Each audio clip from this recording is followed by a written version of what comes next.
Every single man out there listening to this, I want you to do one thing today, and I want you to do the same thing for the rest of your adult life. I want you to work very hard, and I want you to be proud of yourself. I was 21 years of age. This is not long ago, 21 years of age. Yesterday was my birthday, and me and Andrew, what did we eat on my birthday? KFC. Why did we eat KFC? Because when I was 21, me and Andrew used to have no food. I used to drive my broken Volkswagen Golf to the KFC restaurant in Dunstable, United Kingdom, and I used to sit in my car.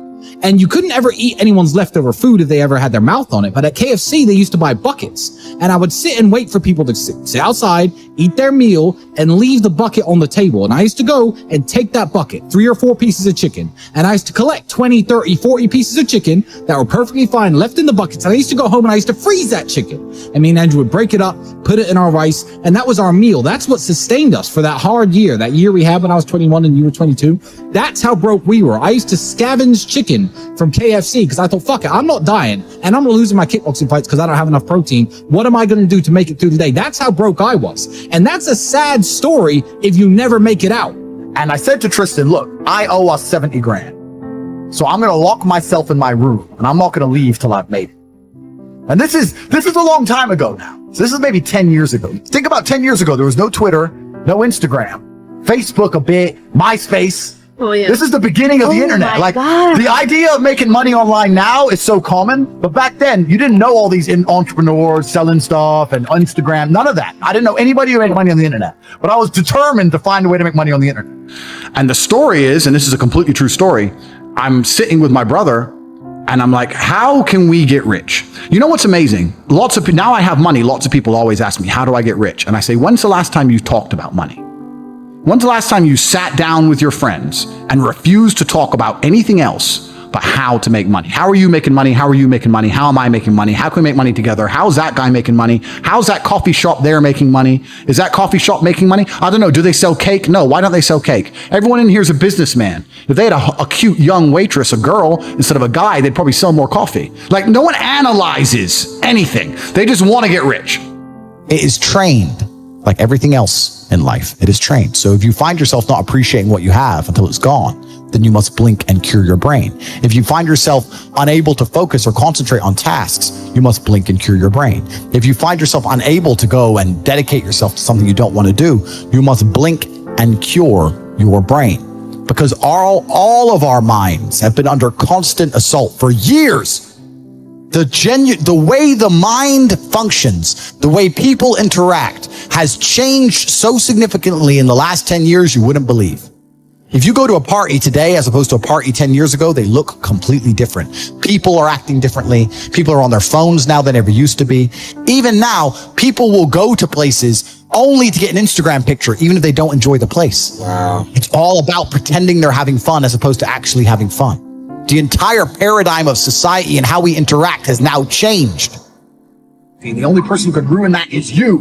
Most of you are happy to be losers part-time. You want to escape. That's why you join. You don't want to be a loser anymore. But then that new video game comes out. I'll just play the video game. I'll just be a loser for 2 more weeks. Then I'll get back to trying to escape the matrix. It doesn't work that way because you jump in and out of complacency from I'm happy to be a loser and do loser things to I can't be a loser anymore. And when you jump in and out, you never get momentum. You cannot quit. You cannot give up. You need that momentum to break free. When a rocket is flying out towards the moon to escape the atmosphere, it doesn't fucking pause halfway up the sky, does it?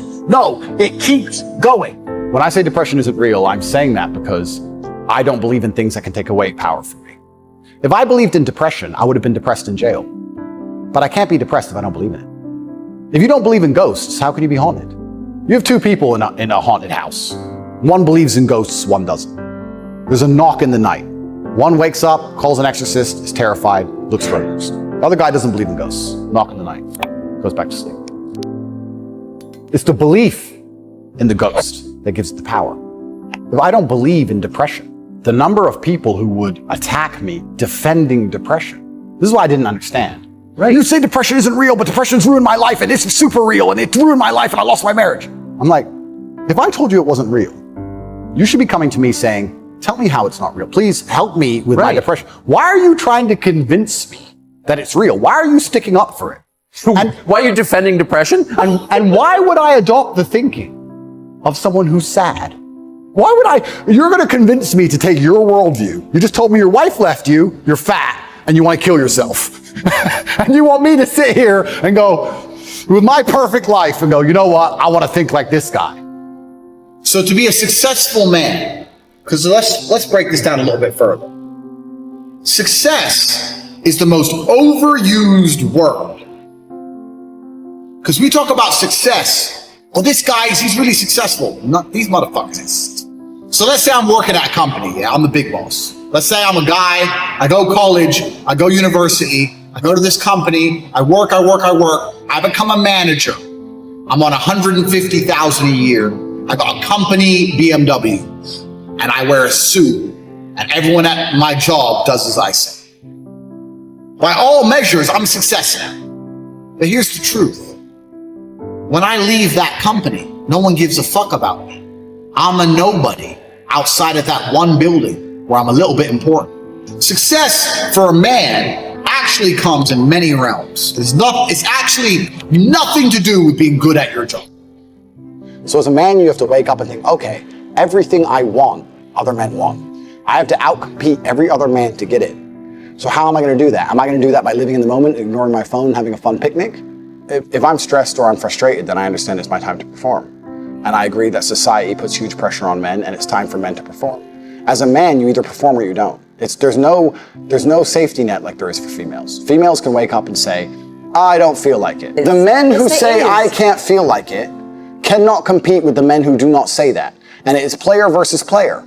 The man who goes to the gym every single day, regardless of how he feels, will always beat the man who goes to the gym when he feels like going to the gym. I have a mental health issue today. I'm sad today. I'm stressed today. I'm emotional today. I can't work, because you will lose against the men who don't do that. And the male world is more competitive than you could possibly imagine. And as a man, you have to outcompete the other men who are prepared to get up and do it anyway. That's how it works. There's no such thing as saying, I'm sad, I need 2 weeks off. Not as a man if you want to be important. You have duties. This is how it exists. This is how it's always been. It's difficult, right? Because there's a lot of personal circumstances involved, and it's different addictions, do different things, etc. I don't know. I can't imagine truly wanting to quit something and not being able to quit. Like, I could quit cigars today. Like, it wouldn't even plague my mind. Like, if I wanted to quit, I'd quit. I can't imagine a mind frame or a mindset where I want to do something and can't do it. Right. So it's almost difficult for me to answer that question, because if you have that kind of mind, if your mind is so fundamentally broken that you cannot do with your own mind what you want to do, right? You know, like that, then you're just fucked, right? Life is hierarchical. There's always going to be kings and there's always going to be peasants. If you have a mind that you can't control, then you're never going to be a king. You're going to be a peasant. That's your life. You have a peasant's life ahead of you, and that's your destiny. Enjoy.